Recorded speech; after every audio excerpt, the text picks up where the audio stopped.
Iya tuh, pindah kasus pembunuhan masih banyak bertanya-tanya bang, dan para kuasa dari salah satu tersangka atau diduga tersangka itu Peggy dan Sakatata yo para Tabas sudah datang ke Mabes Polri untuk membahas soal mengadukan ya. mengadukan. Gimana bang tanggapannya? Jadi soal Farhat Abbas mengadukan Ibtu Rudiana ya ke Mabes Polri, yang kemudian Mabes Polri menerima pengaduannya dan meminta supaya ke Jawa Barat ya atau ke Cirebon.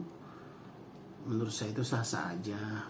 Setiap orang berhak membuat suatu pengaduan atau laporan. Namun yang menjadi perhatian bagi kita adalah bagaimana mengkoreksi putusan pengadilan yang sudah ingkrah. Nah, karena putusan pengadilan yang sudah ingkrah ini jelas mengatakan bahwa mereka semua terbukti bersalah. Di mana kalau terdakwa satu diminta keterangan, maka terdakwa 2, 3 sampai 8 itu jadi saksi. Demikian sebaliknya sampai terdakwa 8 diminta keterangan sebagai terdakwa, maka terdakwa 1 sampai 7 sebagai saksi. Nah, kemudian mengenai saksi-saksi dari luar, katakanlah Pak RT, kemudian orang yang menginap di rumahnya, tentu juga memberikan keterangan. Apakah mereka itu mencabut atau mengkoreksi keterangannya dengan konsekuensi 7 tahun sampai 9 tahun penjara gitu loh. Tapi dengan proses itu emang sudah seharusnya nggak bang, sebagai kuasa hukum sendiri dari para terduga atau tersangka sedikit untuk mengajukan itu ya bang ya? Nah, itu jadi beban bagi mereka, bagi kawan-kawan itu, karena tidak mungkin majelis hakim memukuli para tersangka. Tentulah ditanya keterangannya apakah itu benar apa tidak. Kalau mereka mengatakan sesuatu misalnya di hadapan penyidik, misalnya itu terpaksa, maka mereka berhak mencabutnya itu di depan hakim, di depan pengacara, dan di depan jaksa. Nah, mereka tidak mencabut, tapi membenarkan perbuatan mereka satu sama lain. Contohnya, si A menjelaskan B berbuat begini, si B menjelaskan si A berbuat begitu. Jadi ada peran mereka masing-masing gitu loh. Jadi oleh karena itu silakan saja kalau mau dikoreksi itu. Tapi menurut saya mereka melakukan koreksi terhadap putusan Mahkamah Agung yang sudah memperoleh kekuatan tetap ingkrah legis, itu mereka kena ancaman 7 sampai 9 tahun. Tapi ini ketika kemarin preskon bersama Oto Hasibuan dan Kang Deddy Mulyadi itu menghadirkan saksi-saksi dari kasus Kina Cirebon. 9 dari saksi tersebut bersama terpidana itu mengatakan bahwa mereka berada di rumah Pak RT nginap sambil minum-minum ciu pada saat jam malam kejadian pembunuhan tersebut. Namun Pak RT-nya sendiri mengatakan keterangan yang sebaliknya bahwa 9 orang tersebut tidak berada di rumah Pak RT. Nah, itu sendiri gimana sih bang? Ini kan jadi keliru bang. Buat membenarkannya gimana bang? Nah, mereka misalnya mengadopsi keterangan bahwa mereka menginap di rumah Pak RT. Tapi Pak RT membantah, mereka tidak menginap di rumah saya, kan gitu. Iya, benar. Nah, kita lihatlah keterangan yang terbaru, apakah keterangan Pak RT yang benar atau keterangan mereka yang benar. Tapi kalau keterangan mereka saling bertentangan, sama aja, tidak berguna, kan begitu. Tapi dari 9 orang tersebut bang, keterangannya sama semua nih bang. Pak RT doang yang keterangannya beda. Itu gimana bang mungkin bang buat membenarkannya bang sebagai kuasa, sebagai orang hukum gitu bang?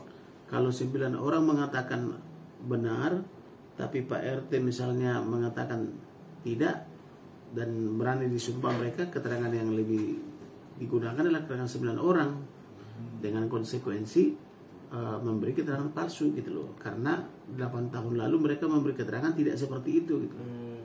Berarti kalau seperti itu bang, Pak RT-nya dong yang salah bang atas keterangan palsu. Karena kan ini 9 orang pengakuannya sama semua gitu bang, dan pengen diajukan peninjauan kembali bang. Gimana? Iya, kalau misalnya Pak RT misalnya tidak tahu mereka nginap di rumahnya, apakah Pak RT itu tidak di rumah atau bagaimana? Jadi biarlah penyidik membuat mereka itu supaya keterangannya sinkron.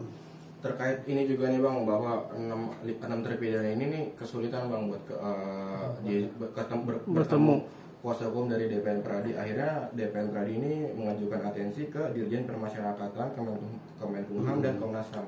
Apakah secara SOP itu bang emang nggak boleh buat bertemu atau gimana bang? Boleh bertemu, sampai sekarang juga tidak ada larangan bertemu dengan narapidana gitu ya, apalagi sudah diponis.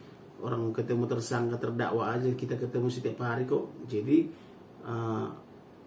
hanya kadang pengacara itu ada yang membuat seperti bertamu gitu loh, padahal malam hari juga kadang boleh. Kita malam hari jam 12 pernah ngantar terdakwa ke lembaga pemasyarakatan atau ke lapas tertentu gitu loh. Jadi khusus pengacara, jaksa dan polisi itu boleh gitu. Tapi tadi kenapa itu ya bang, tim dari DPN Pradi itu justru malah mengatakan bahwa bukan kesulitan, dia tidak diberikan akses untuk ketemu terpidana tersebut bang. Kalau ada surat kuasanya bahwa dia adalah pengacara, bisa menunjukkan berita acara sumpah dan ada surat keterangan yang diperlukan untuk itu, saya rasa semua pasti memberikan izin. Baik itu dari lapas atau siapapun namanya, itu pasti diberikan. Karena saya belum pernah ditolak untuk bertemu dengan klien saya. Jadi saya mengatakan sesuai prosedur. Hanya saja kalau malam hari itu tergantung pemahaman daripada petugas lapas itu. Ada yang dengan senang hati menerima kita, ada juga yang bilang besok udah datang lagi om, begitu loh. Tapi ada undang-undangnya nggak sih bang yang apa ya, ketika kita tidak diperbolehkan itu dia melanggar hukum gitu, artinya bisa kenakan sanksi atau kenakan sanksi atau apa gitu. Itu bisa dikenakan sanksi karena kita kan advokat sama polisi sama jaksa itu setiap hari harus bisa ketemu. Jadi yang penting ada surat kuasanya, kemudian dibawa dengan basnya dan kartu advokat, dan kemudian dia tidak semata-mata ketemu tersangka tapi tanpa surat kuasa. Kalau datangnya misalnya di luar jam kantor, bisa dititipkan misalnya ke penasihat hukum itu, ke petugas sipir itu atau ke lapas, dititipkan, ditandatangani, kemudian diterima gitu. Bisa juga, ada juga seperti itu kadang gitu. Oke bang, ini pada tahun 2016 juga terpidana ini tuh ditangkapnya oleh Ibtu Rudiana nih bang, ayah dari Eki. Padahal dia itu kanit narkoba yang maksudnya tidak ada kewenangan untuk melakukan hal tersebut. Sebagai orang hukum, gimana bang menanggapi itu bang? Mungkin bang? Kalau saya mengomentari itu no comment ya, kalau itu Rudiana sampai menangkap itu ya. Tapi kalau dia ikut serta berperan dalam menangani kasus ini, dia tentu sebagai ayah korban, dia juga kan korban ya. Nah tapi kalau misalnya dia yang menangkap dan seterusnya, mem-BAP juga dan seterusnya, nah itu tergantung propam lah ya. Bang, adanya pelanggaran berarti itu bang ya? Ya. Bang, sekarang kan banyak bermunculan nih saksi-saksi ya kan. Bicara saksi itu harus dilihat, melihat, mendengar, mengalami. Nah itu ya bang yang harus dibuktikan bang ya, karena kan selama ini teman hanya berbicara tapi nggak ada fakta. Abang melihatnya gimana dong? Jadi saksi itu udah harus melihat sendiri, tidak berdasarkan keterangan orang lain. Kemudian mendengar sendiri perkataan dari orang itu. Kemudian mengalami sendiri. Jadi kalau katanya itu susah, karena semua juga orang bisa memberi keterangan yang katanya. Jadi melihat, mendengar, mengalami, gitulah saksi itu. Apalagi kalau kesaksiannya itu diucapkan di pengadilan, karena keterangan yang diucapkan di pengadilan itulah keterangan yang benar menurut hukum gitu. Bicara, tapi kalau untuk barang bukti video atau gimana itu harus ada juga bukti bang ya?